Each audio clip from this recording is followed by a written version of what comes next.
पंजाब के दरियाओं में बड़े सैलाबी रैलों का अलर्ट। चेयरमैन एनडीएमए इनाम हैदर कहते हैं चनाब और रावी में पानी का बहाव ज्यादा है। सियालकोट, नारोवाल और कसूर के नालों में तुगयानी का खतरा है। बारिशों और सैलाब से बड़े पैमाने पर नुकसान हुआ है।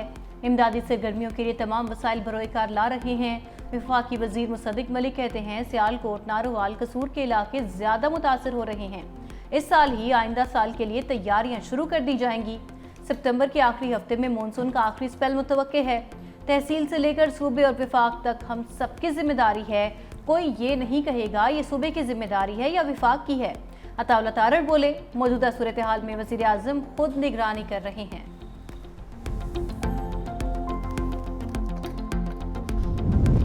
बोनेर में सैलाब के बाइस तहाल 13 अफराद लापता। खैबर पख्तूनख्वा में बारिश और फ्लैश फ्लड से अमवात की तादाद 406 हो गई। बोनेर में सबसे ज्यादा 237 अफराद जाँ बाग हुए। क्लाउड बर्स्ट और सैलाब से बिजली का निज़ाम बुरी तरह मुतासर। स्वात, शांगला और बोनेर में 292 ट्रांसफार्मर तबाह। 49 फीडर्स को सैलाब से नुकसान पहुंचा।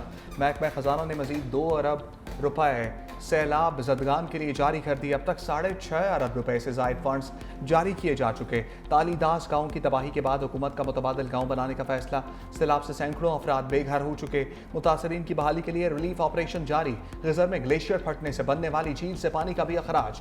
तर्जमान फैजुल्लाह फराह कहते हैं तालीदास के मुतासरीन के लिए 150 से जायद खैमे फराहम किए जा चुके। मसनूई झील की रोजाना की बुनियाद पर मॉनिटरिंग की जा रही है। Pakistan has hardly any road gases emission, yet we are one of those 10 topmost countries which are exposed to the vagaries of climate change. We really need to address, but we can't do it alone. The Western world has to have hand-holding. वज़ीर आज़म ने माहौलियाती challenges पर अक़वाम आलम का ज़मीर झंझोड़ दिया। तकरीब से खिताब में कहा पाकिस्तान का ग्रीन गैसेस के अखराज में बहुत कम हिस्सा है। माहौलियाती चैलेंज का तन्हा मुकाबला नहीं कर सकते। माहौलियाती तब्दीलियों से निपटने के लिए दुनिया को पाकिस्तान की मदद करना होगी। पाकिस्तान माहौलियाती तब्दीलियों से मुतासरा ममालिक में शामिल है। दरियाओं में तुगयानी से जानी और माली नुकसान हुआ। 2022 में 30 अरब से ज़ायद का नुकसान हुआ। सैलाब से सैकड़ों अमवात और इमलाक को नुकसान पहुंचा।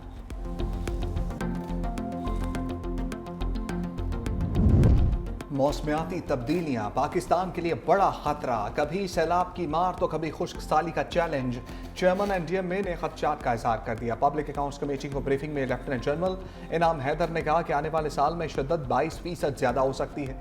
अगर दर्जा हरारत बढ़ता रहा तो मुल्क के 7,500 ग्लेशियर तेजी से पिघलने लगेंगे, जिसके बाद खुश्क साली, फूड सिक्योरिटी और पानी की किल्लत के मसाइल पैदा होंगे। चित्राल, शिमालो जनूब और स्कर्दू जैसे इलाके मुस्तकबिल में ज्यादा खतरनाक साबित हो सकते हैं। मेंबर बिलाल अहमद ने पूछा मुकामी लोगों की आफात से बचाव के लिए ट्रेनिंग के क्या इकदाम कर रहे हैं। चेयरमैन पीएसी जुनैद अकबर ने कहा कि आप मुतासरा इलाकों में आटे और खैमे दे रहे हैं। जिसका घर तबाह हो गया उसको आटे और खैमे से क्या सरोकार है। अर्ली वार्निंग सिस्टम का फंड बेनजीर इनकम सपोर्ट पर डालने का इंकशाफ। पब्लिक अकाउंट्स कमेटी में सनाउल्लाह मस्तीखेल ने कहा कि बाहर से अर्ली वार्निंग सिस्टम के लिए पैसे आए थे, फिर वो पैसे बेनजीर इनकम में डाल दिए गए थे। मुझे इख्तियार मिला तो early warning system Benazir income में मुंतकिल करने वालों के खिलाफ FIR दर्ज करवाऊंगा।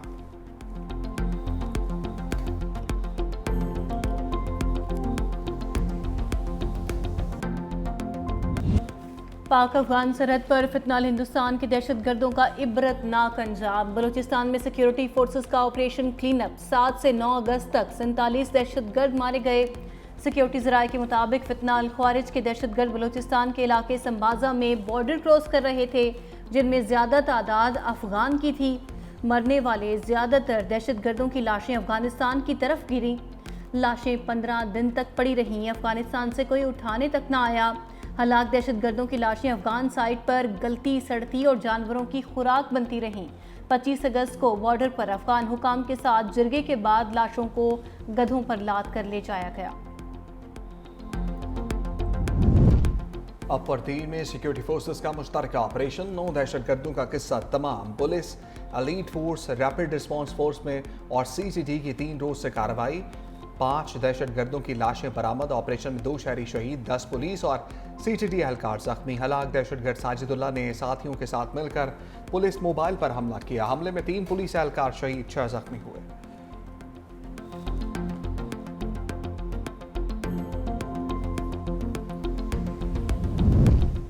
तहरीक इंसाफ को कायमा कमेटियों से मुस्ताफ़ी होने की हिदायत। अलीमा खान ने मीडिया से गुफ्तगू करते हुए कहा, ज़िमनी इलेक्शन में हिस्सा लेने ना लेने का फैसला जल्द करेंगे।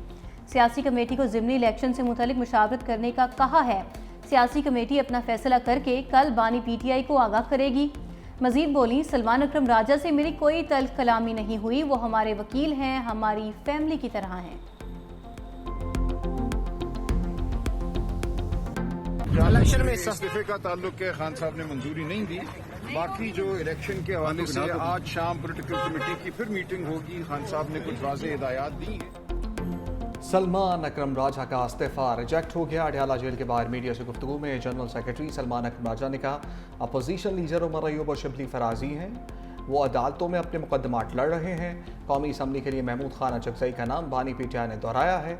बानी की हिदायत की रोशनी में सियासी कमेटी इंतखाबात के हवाले से फैसला करेगी। बैरिस्टर गौहर का अगले माह बानी की रिहाई के लिए बड़े जलसे का ऐलान। कहा, मैं हमेशा मुफाहमत की कोशिश करता हूँ। अगले माह अदलिया की आज़ादी, जमहूरियत की बहाली और बानी की रिहाई के लिए बड़ा जलसा करने जा रहे हैं। मजीद बोले, जेल में बानी PTI की सहूलियात बहाल कर दी गई हैं और उन्हें अखबार और किताबें भी फराहम की जा रही हैं। बानी PTI ने बारिशों से होने वाली तबाही पर दुख और अफसोस का इजहार किया है।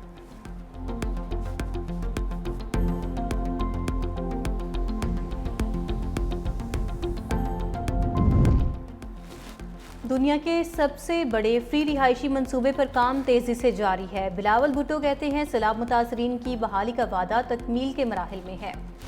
21 लाख खवातीन को घरों की मालिक बनाना खामोश समाजी इनकलाब की इब्तिदा है। चेयरमैन पीपल्स पार्टी की तालुका मेरो खान में गांव न्यू थारो ढो वडो में आमद हुई। सिंध पीपल्स हाउसिंग के तहत बनने वाले घरों का दौरा, घरों की मालिकाना असनाद उस घर की खवातीन में तकसीम की।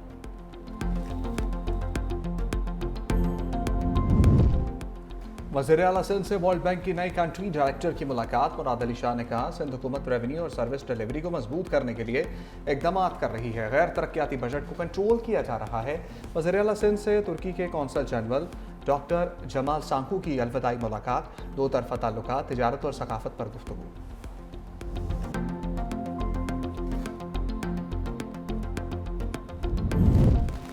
पंजाब के लिए इलेक्ट्रिक बसों का नया तोहफा। शंघाई पोर्ट से मजीद 100 जदीद तरीन इलेक्ट्रिक बसें रवाना। वज़ीर आला पंजाब मरियम नवाज ने कहा, पंजाब के हर जिला में दिसंबर तक इलेक्ट्रिक बसें चल रही होंगी। इलेक्ट्रिक बस का किराया सिर्फ 20 रुपये होगा। इलेक्ट्रिक बस में एयर कंडीशन और अंदरूनी मौसम कंट्रोल की सहूलत भी मौजूद होगी।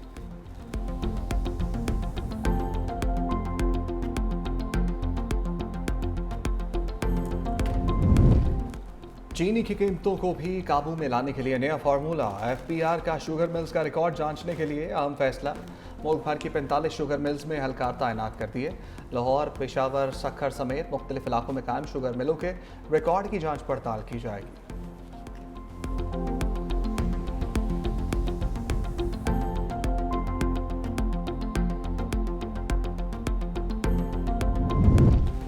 मलिर जेल में कैदियों के फरार का वाक़या। साबिक सुप्रिंटेंडेंट अरशद शाह गफलत के मुर्तकिब करार। 225 कैदियों के फरार के वाक़े की तहकीकाती रिपोर्ट जारी। असिस्टेंट सुप्रिंटेंडेंट अब्दुल्ला खास खेली और डिप्टी सुप्रिंटेंडेंट जुल्फ़िकार पीरज़ादा भी जिम्मेदार। रिपोर्ट में तीनों अफसरान के खिलाफ FIR दर्ज करने की सिफारिश। IG और DIG जेल खाना जात को भी इस मामले में गफलत का जिम्मेदार करार दिया गया। रिपोर्ट के मुताबिक जेल तोड़ने का वाक़या सिर्फ गफलत नहीं, निज़ाम की मुकम्मल नाकामी है। गुजरात में नेशनल बैंक की 3 ब्रांचेस में बड़ी वारदात। 9 करोड़ रुपए का सोना गायब होने का इंकशाफ। मुकदमा दर्ज। FIA के मुताबिक मुलाजमीन ने लॉकर से असली सोना निकालकर नकली सोना रख दिया। 6 अफसरों को गिरफ्तार कर दिया गया। गुजरात की टांडा ब्रांच से 5 करोड़ 50 लाख, सर्विस इंडस्ट्री से 2 करोड़, मंगोवाल से 1 करोड़ 50 लाख का सोना गायब हुआ। FIA ने सराफा बाजार की दुकान तहवील में ले ली। बैंक का मुतासरीन को तस्दीकी अमल के बाद रकम वापसी का वादा।